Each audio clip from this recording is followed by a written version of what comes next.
grace of Jesus, greater than all our sin. How shall my tongue describe it? Where shall its praise begin? Apocalipsis capítulo 13.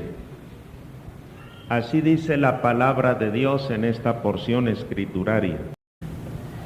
Me paré sobre la arena del mar y vi subir del mar una bestia que tenía 7 cabezas y 10 cuernos, y en sus cuernos 10 diademas, y sobre sus cabezas un nombre blasfemo. Y la bestia que vi era semejante a un leopardo, y sus pies como de oso, y su boca como boca de león.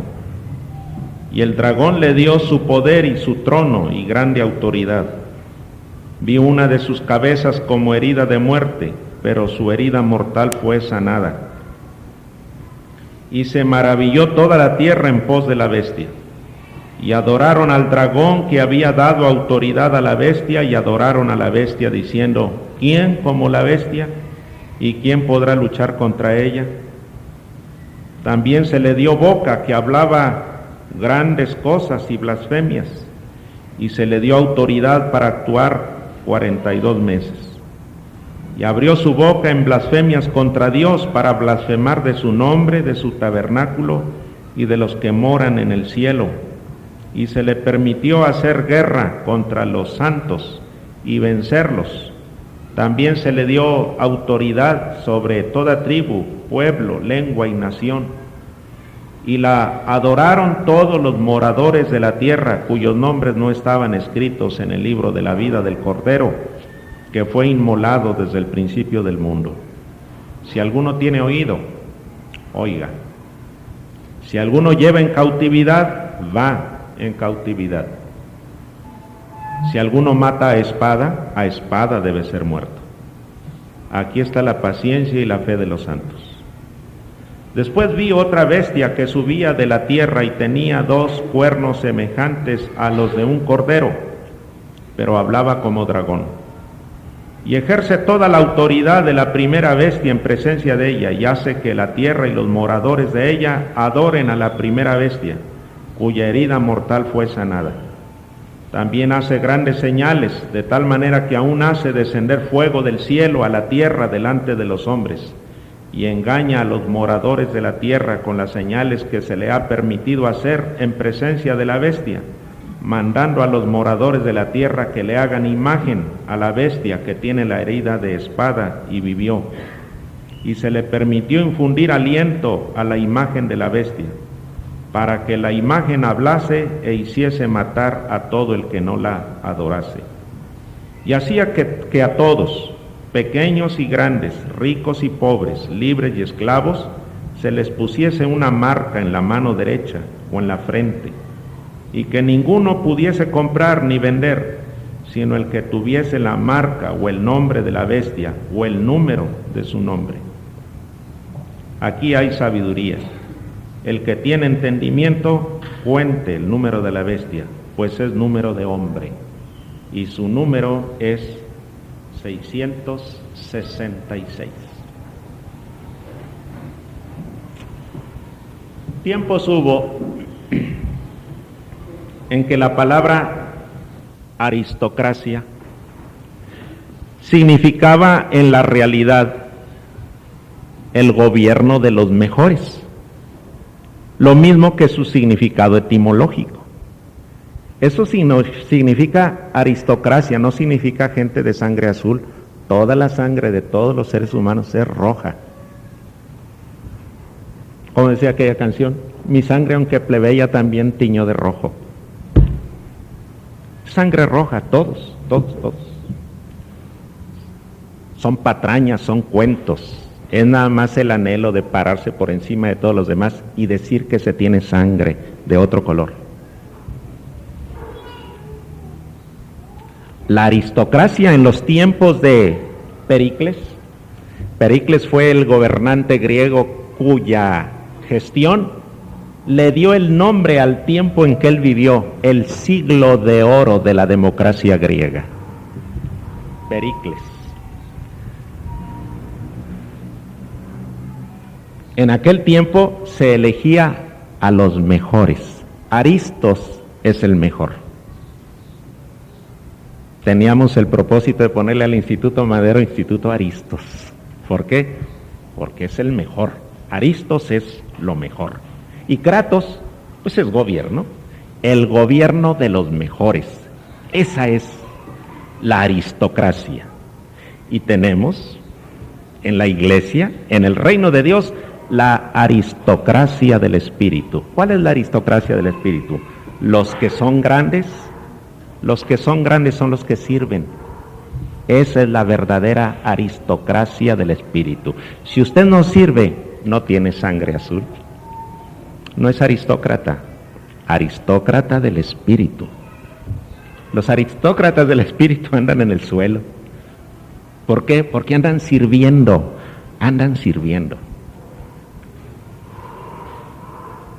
La política era entonces la ciencia de la ciudad.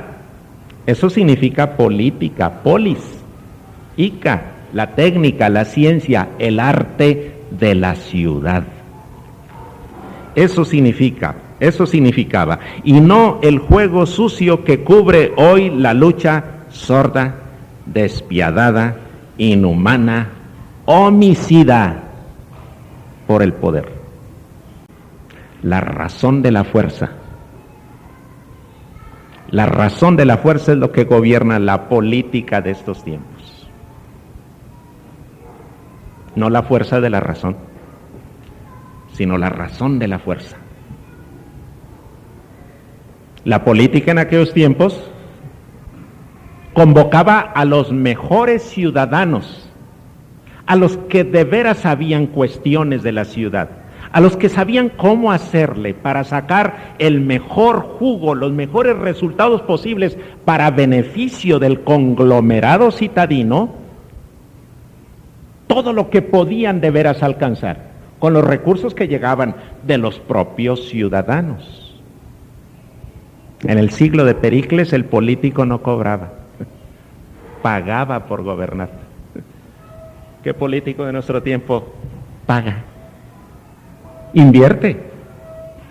¿Para qué? Para sacar más. Si acaso el doble, lo triple, lo cuádruple, o quién sabe cuántas veces más. Es un negocio rentable en este tiempo. En el tiempo de Pericles, en el tiempo de aquel entonces, era verdaderamente deseo de servir. Se pagaba por servir. Se pagaba por ese privilegio. No se esperaba recibir. Y por eso la gente entra hoy a la política. Era verdaderamente la ciencia de la ciudad. Hacia tal ideal, el ideal de la aristocracia y de la política entendida desde el punto de vista de la democracia, el gobierno del pueblo, por el pueblo y para el pueblo, hacia ese ideal están dirigidas las exhortaciones paulinas de Romanos 13. Toda autoridad proviene de Dios y los cristianos deben estar sujetos a la autoridad, porque eso habla de una buena conciencia por parte del cristiano. Para un gobierno así, los ciudadanos se le sujetan alegremente. Pues ¿cómo no? Si yo lo elegí. ¿Cómo no voy a estar dispuesto a sujetarme a sus indicaciones o a sus propósitos? En los tiempos en que se escribe el libro de Apocalipsis, la autoridad política se ha convertido en cruel y sanguinaria perseguidora de los cristianos. Ya no es el gobierno de la antigüedad griega. Ahora el gobierno persigue a los creyentes. Los gobernantes del mayor poder militar, económico y político del mundo de entonces, el Imperio Romano, le han declarado la guerra a los cristianos. Ese es el contexto histórico del libro de Apocalipsis. Con pretensiones divinas, el emperador en turno exige pleitesía y completa sumisión de parte de sus súbditos, y la obtiene por la vía del temor o de la fuerza, que para eso están las invencibles cohortes romanas que obligan a todo súbdito del Imperio Romano a declarar que César es Señor. Y algunos pretenden ser Dios. César es Dios y tiene características divinas y exige reconocimiento divino. El único grupo que se resiste, terca, obstinada, empecinadamente a dar tal clase de reconocimiento al emperador, al gobernante, César es Señor, es el creyente, porque para el creyente, el seguidor de Cristo, Cristo es Señor, y eso no lo puede cambiar nadie.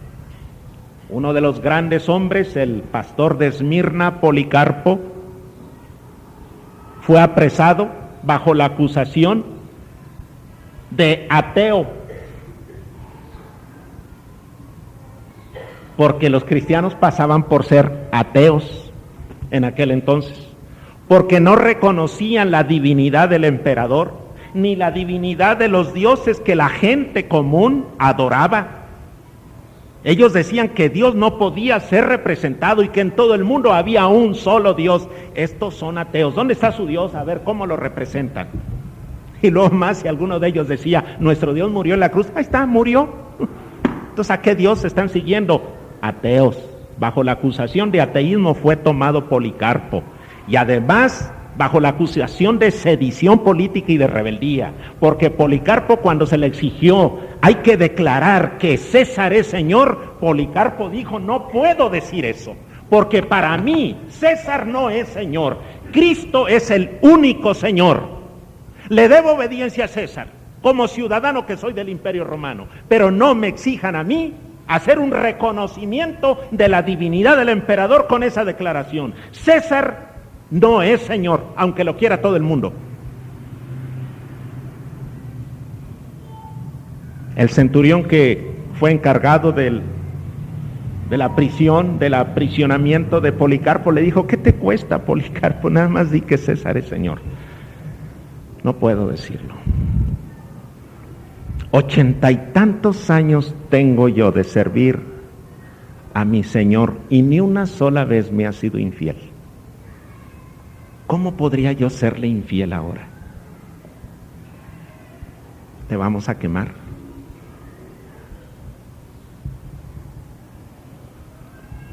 Acepto.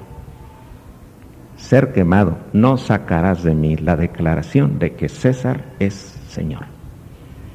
Ese fue un caso. Hubo otros casos en que pueblos, familias enteras eran tomadas y arrojadas a las fieras en el circo, emparedados, crucificados, colgados, encendidos, quemados vivos. Se cuenta en algunas ocasiones que colgaban a los cristianos allí alrededor del lugar donde se estaban celebrando las más espantosas orgías de la clase pudiente de Roma. Y la iluminación la proveían las antorchas humanas de creyentes colgados alrededor.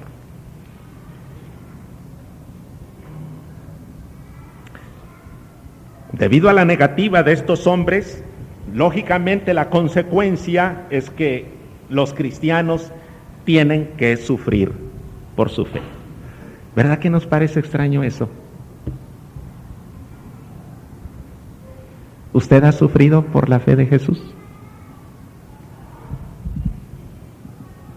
No tenga temor de confesarlo. No es delito. Simple y sencillamente no nos ha tocado. ¿Estará cerca el sufrimiento por la fe? Cuando se exija la negativa del poder de Dios sobre nuestra vida y se exija la pleitesía, la adoración, el reconocimiento del poder divino del gobierno o del Estado o de una religión apóstata, herética. Todavía no llega ese tiempo. No hemos sufrido nosotros por nuestra fe a la manera como esta gente está sufriendo. El Apocalipsis En este contexto de sufrimiento y de persecución sanguinaria, injusta, encarnizada, el Apocalipsis nos revela que tal estado de cosas no es otra cosa que el reflejo de una guerra que se lleva al cabo en el ámbito espiritual, invisible pero no menos real. ¿No fue eso lo que vimos? En la primera parte del Apocalipsis, del 1 al 11, se ve el conflicto en la superficie. La iglesia está siendo perseguida por el Estado. Pero a partir del 12, se nos revela en el libro del Apocalipsis el hecho de que potencias espirituales están entabladas en una lucha tremenda, sin pedir ni dar cuartel. Los ejércitos de Dios están empeñados en una lucha continua y constante contra los ejércitos del diablo. En la Escritura se presenta el diablo como el dragón rojo, el dragón escarlata, la serpiente antigua, el diablo, Satanás. Comanda a sus ángeles y están peleando en contra de los ángeles de Dios. Finalmente estos ángeles malvados son arrojados del cielo, no porque vivieran allí, sino porque tienen acceso al cielo, donde acusaban a todos los escogidos de Dios. Y así en este caso, en este libro, en un doble proceso de revelación y de ocultamiento, Juan les dice a los creyentes que el dragón escarlata, la serpiente antigua, diablo o Satanás, ha sido arrojado a la tierra con sus seguidores, y como león rugiente, buscando a quien devorar, persigue a los creyentes a través del poder político y el poder de la religión. Ese es el sentido de estas dos bestias. Aquí encontramos dos bestias, una que surge del mar y otra que surge de la tierra. Una representa el poder político anticristiano y la otra el poder religioso anticristiano, de una religión apóstata, herética, aliada con el poder político de todos los tiempos. Y esto es cosa conocida de todos los tiempos. ¿Saben qué es lo que sucede? Es que la mente del hombre se va a través de las cosas así extraordinarias. Uy, la bestia, ay, el dragón, y el anticristo, y esto y lo otro y aquello. Son figuras solamente, hermanos. Apocalipsis es un libro de figuras y necesitamos nosotros discernir a través de la figura que se nos presenta cuál es la realidad que se nos está dando. Aquí en este caso se nos está dando a conocer.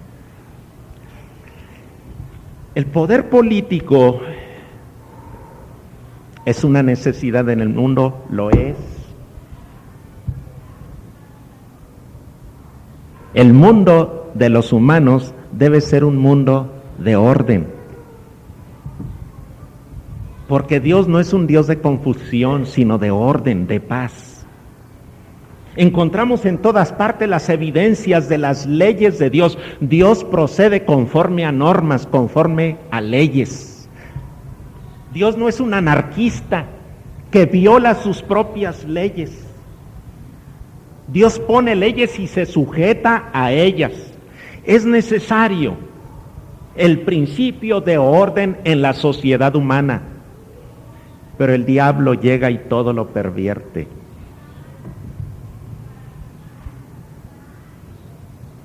Desde el punto de vista cristiano, en la actualidad, las relaciones sexuales son buenas o son malas. Tal como las vemos expresarse, son perversas, pero son malas de veras. Si en el origen mismo de la creación de la humanidad, Dios dice que formó al hombre a su imagen y semejanza, varón y hembra, los creó. ¿El autor del sexo es Dios? Entonces, ¿por qué tanta cosa tenebrosa, sucia, maliciosa que hay en el mundo en relación con esto? Ha entrado el diablo a pervertir todas las cosas. Y así, el poder político y el poder religioso son poderes que después de todo son utilizados para el progreso y el desarrollo de la misma criatura humana, pero el diablo penetra, porque está deseando todo el poder para sí y pervierte estos principios de comportamiento de los seres humanos. Y el autor del Apocalipsis nos presenta en el capítulo 13 a estas dos bestias. Las acciones de estas dos bestias bajo la autoridad del diablo no consiguen sino ser burdas imitaciones del poder y las obras de Dios. El diablo no crea nada original. El diablo se la pasa imitando las creaciones de Dios. Y la primera cosa que imita a través del poder político es la resurrección de nuestro Señor Jesucristo. Vamos a considerar entonces detenidamente cada una de estas cosas, aunque no debe de llevarnos más de 10 minutos. El poder político y militar anticristiano es representado entonces aquí por la primera bestia, y en ella el diablo quiere imitar la resurrección de nuestro Señor Jesucristo. Y vamos a ver por qué. Esta primera bestia tiene un poder incontenible para el mal. Se presenta a esta primera bestia con 7 cabezas. Aquí tenemos lo extenso de su conocimiento, aunque en la actualidad se nos dice que más sabe el diablo por viejo que por diablo. El diablo sabe mucho. No nos pongamos a competir con él ni siquiera en conocimiento bíblico, prestando más atención a las palabras de este predicador que la atención que ustedes pudieran estar prestando. Para saber cómo le hace, para utilizar esos conocimientos que se están presentando para beneficio propio. Tiene 7 cabezas. Se dice que 2 cabezas piensan mejor que una, ¿no? Y en la multitud de los consejeros está la victoria, dice Proverbios. Imagínense una entidad con 7 cabezas. Y 7 es el número perfecto, ¿no? ¡Qué barbaridad! Lo perfecto del conocimiento. Es así, bueno, lo perfecto solamente pertenece a Dios. Pero con esto se nos da una idea de lo extenso, al parecer ilimitado, del conocimiento del diablo. ¿Qué es la cabeza? Después de todo también. Signo de autoridad, ¿no? Signo de autoridad. La primera bestia tiene autoridad. Y en esta cabeza se dice que tiene 10 cuernos. 10 cuernos coronados. ¿Qué significa eso? El cuerno en las Sagradas Escrituras es poder. Y es un poder para gobernar, por eso tiene coronas. Los cuernos tienen coronas. El poder gobernante en el mundo. ¿A través de qué? De las armas, a través de la milicia, a través de la economía, etcétera, etcétera. Otra de las cosas que tenemos aquí, fíjense que hay una diferencia aquí entre esta primera bestia y el dragón escarlata. ¿Qué se decía del dragón escarlata? Que sus cabezas eran las coronadas, no sus cuernos. Entonces la autoridad original está en el diablo, no está en esta primera bestia. Entonces esta primera bestia que es la encarnación del poder político, militar, económico y social de gobiernos anticristianos. Lo que está diciendo Juan es que la encarnación, es que el gobierno que está persiguiendo a los cristianos es encarnación de un poder satánico cuando persigue de esa manera a un grupo que tiene el interés de promover el bien, la bondad, la justicia, el amor, la piedad y la misericordia contenidas en el mensaje del Evangelio de nuestro Señor Jesucristo. Y cuando un gobierno se opone a estas cosas, no puede ser más que encarnación del poder maléfico del diablo. Y aquí tenemos el espíritu del anticristo. Porque todo aquello que se opone a la predicación del Evangelio de Jesucristo tiene en sí el espíritu del anticristo. Y es anticristiano el gobierno que conculca, el gobierno que censura, el gobierno que detiene, el gobierno que cancela la libertad inalienable de los individuos para acercarse a la divinidad, a la trascendencia, a la deidad, el nombre que quieran darle a Dios. Ni Dios se opone a esto, ni Dios.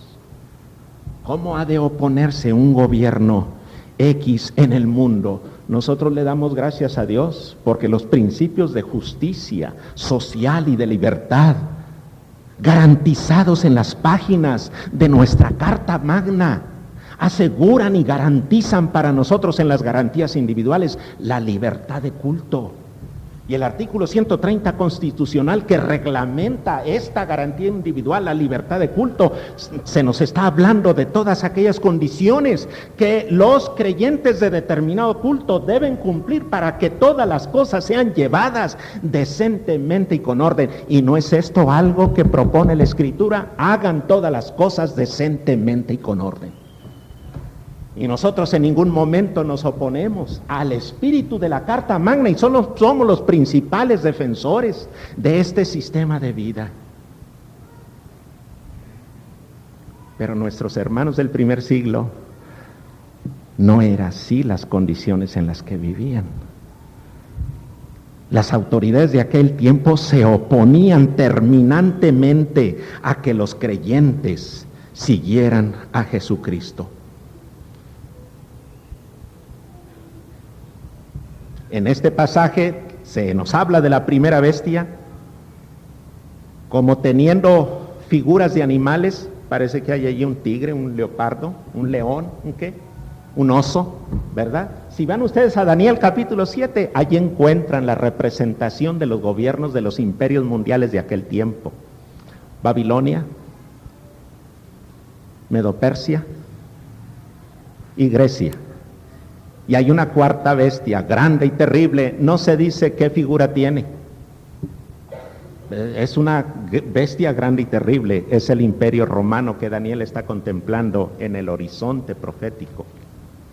Pero aquí Juan vuelve a decir que esta bestia tiene apariencia de leopardo, ¿cómo dice aquí? Era semejante a un leopardo y sus pies como de oso y su boca como boca de león. Está representando entonces el poder político en todos los tiempos y es una representación universal. Las características de estos animales habla acerca de su poder. El leopardo, ¿cuál es la característica del leopardo? La velocidad con que se mueve, ¿verdad que sí? Y sin embargo también la sutileza. No escucha jamás la persona el paso de un leopardo hasta que no lo tiene encima. Y puesto a perseguir a su presa, desarrolla una velocidad considerable.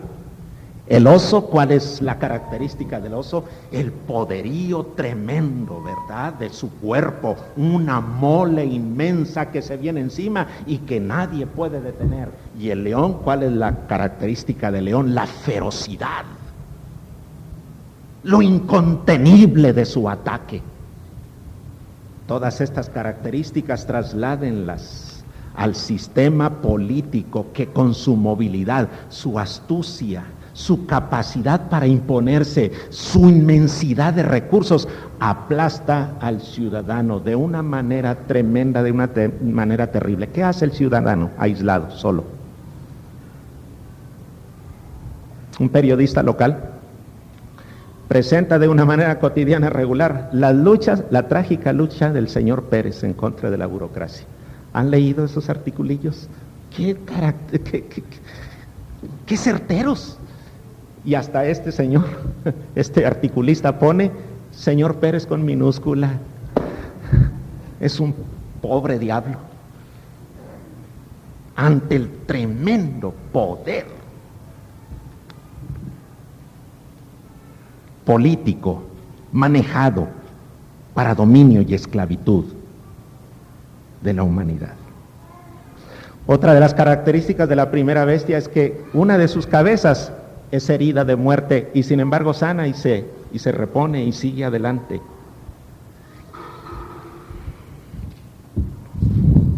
El hombre no entiende.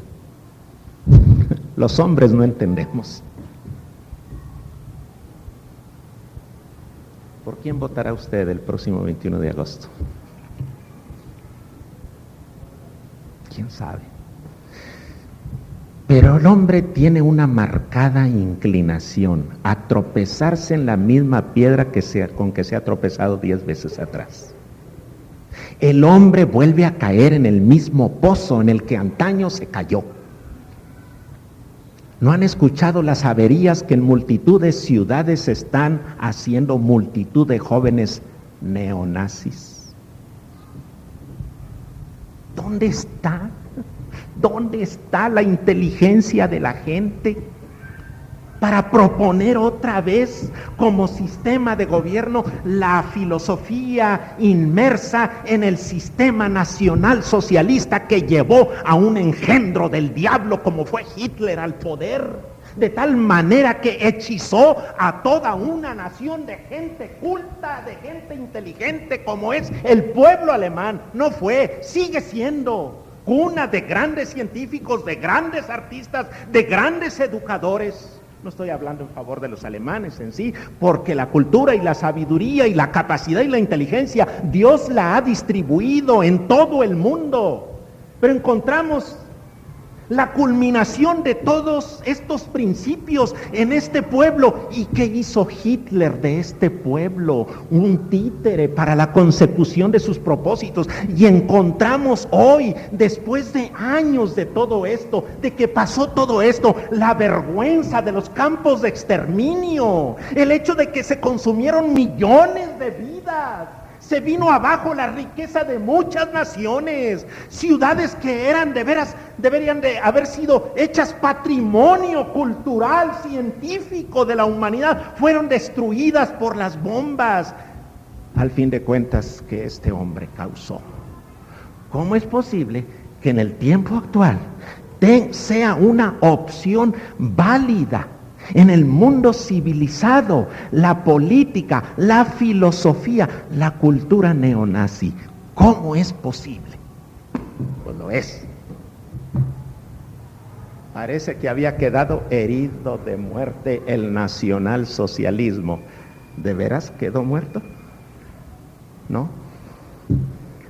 No quedó muerto, allí está vivito, una cabeza herida de muerte y que vuelve a resurgir.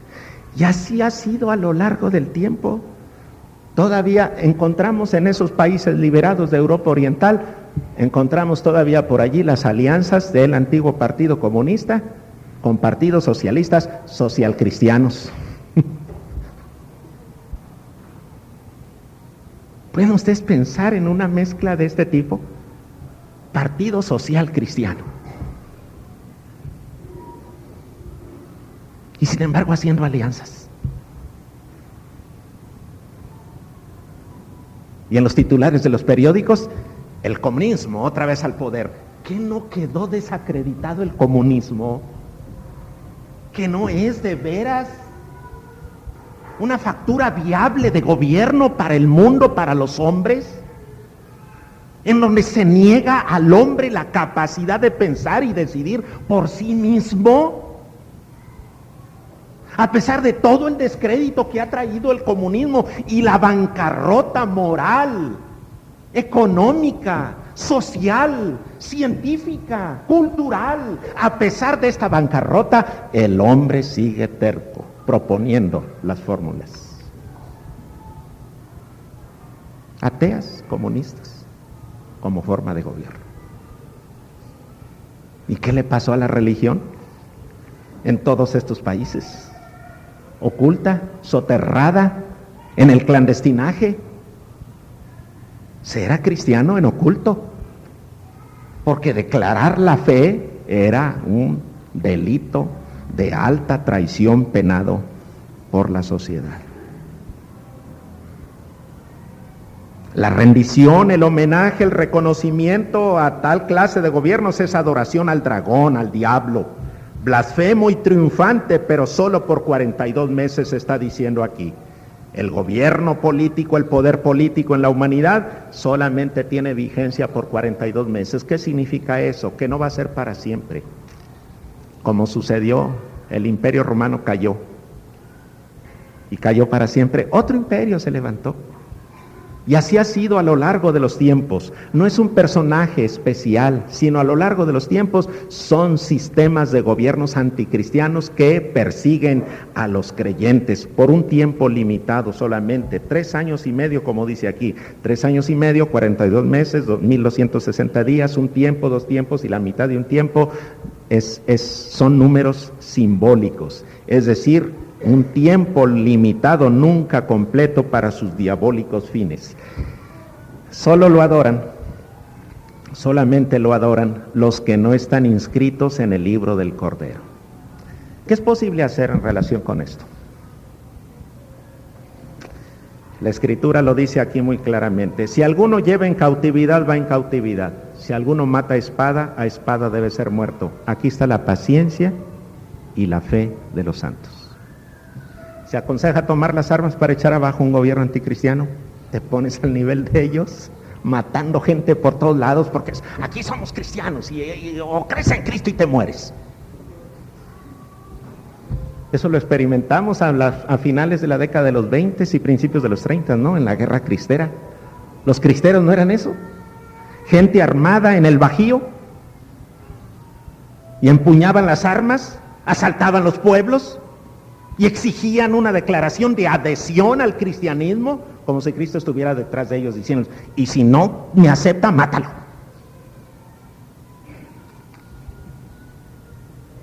Paciencia y fe es la actitud de los santos. Paciencia y fe. Y sé fiel hasta la muerte.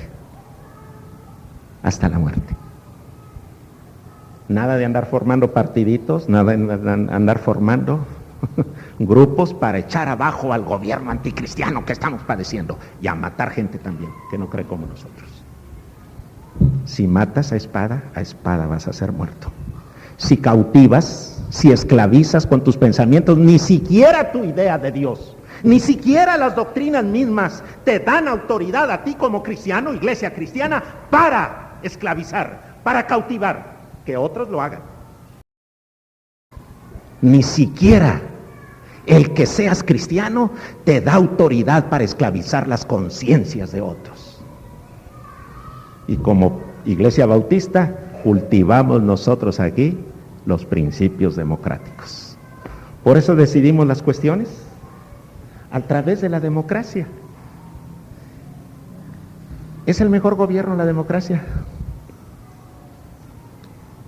Bueno, no es el mejor gobierno, pero es el menos peor.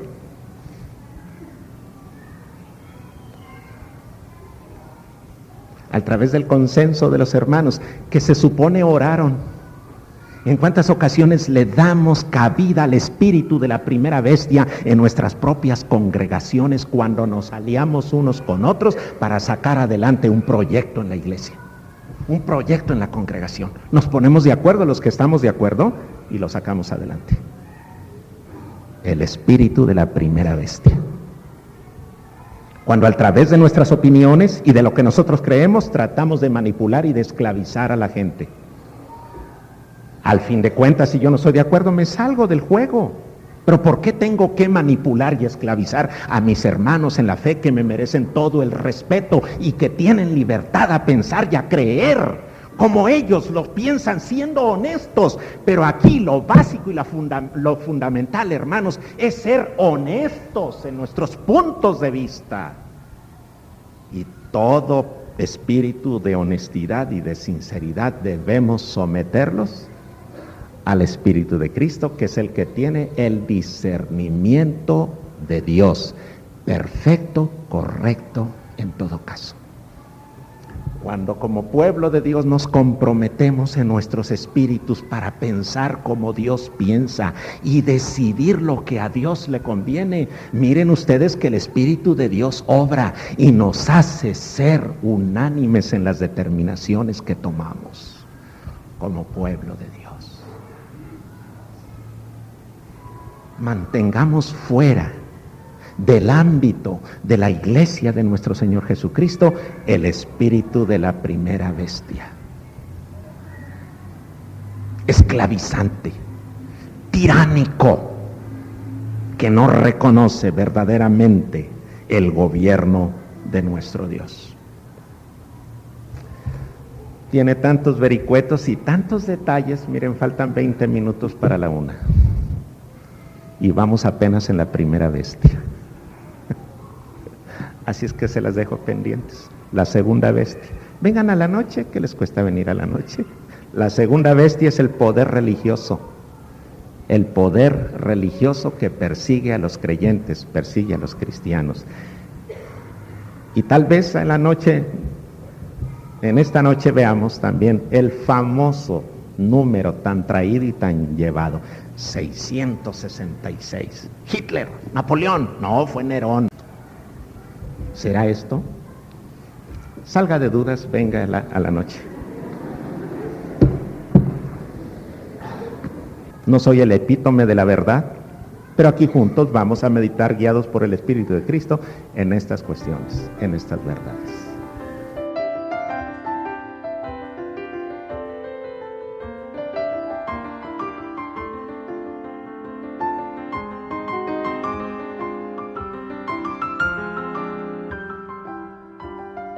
Wonderful grace of Jesus, greater than all our sin.